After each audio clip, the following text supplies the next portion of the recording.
Hello, may adlaw niyang tanan.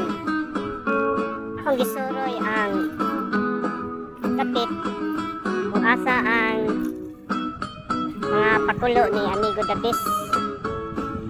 So, dire nakita na ko ang iyang pakulo karon kining usa ka cube nga simento. So, nay nakabaon nga kwarta ani.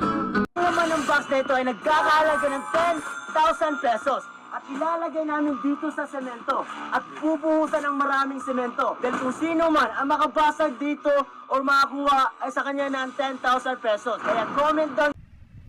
No, naay ibutang diri nga kwarta. So, naay challenge ani, ang challenge ani ni Amigo Dabis. Nga kini kang simento tanan. Kahit na ba? Bukon. O mga carpenter ka mga kon ba? Construction worker nga anad o mga trabaho dito. Ay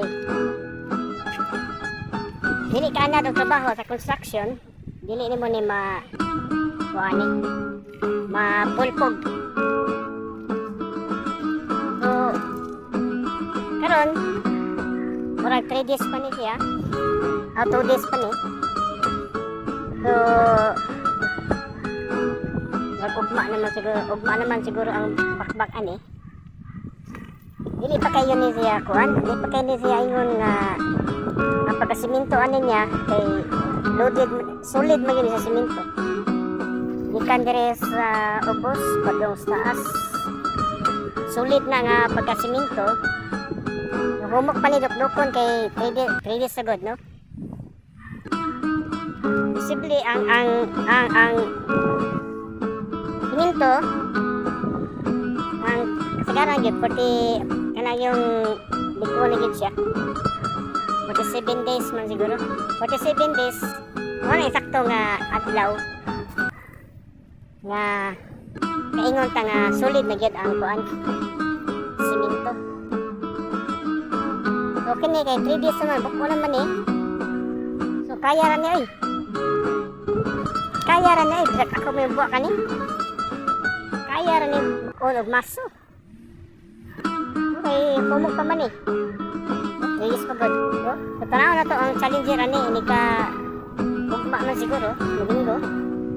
Sa ang challenger ani kaya ra man eh. Yo, masuhon kita tanan, kaya ra ni. 2 hours imong kuan ani imong time kuan ani. Time pressure ni mo. 2 hours. Pero ang technique ani, ako start ani, ang technique ani gyud pas kilid. Kilid. Technique ani gyud ko sa kilid, no. Unahon ako ni pakpak kilid, ana nga pakpakon ya kilid, no. Ani cube. Magpapalutang sa gitna ng dagat sa loob ng 3 araw. Mo dito sa cart na ito, sa loob ng 1 minuto, ay babayaran ko lahat. Ang lahat ng hotdog ay mananalo ng 10,000 pesos! Dito ako ngayon sa gitna ng dagat. Kung sino man ang unang makapunta dito, sa kanya na ito lahat. Ano ito sa tugtog na bundok na naka-boxers lang. Ito ang pinakamatangkad na 14 years old na nakilala ko sa buong buhay ko.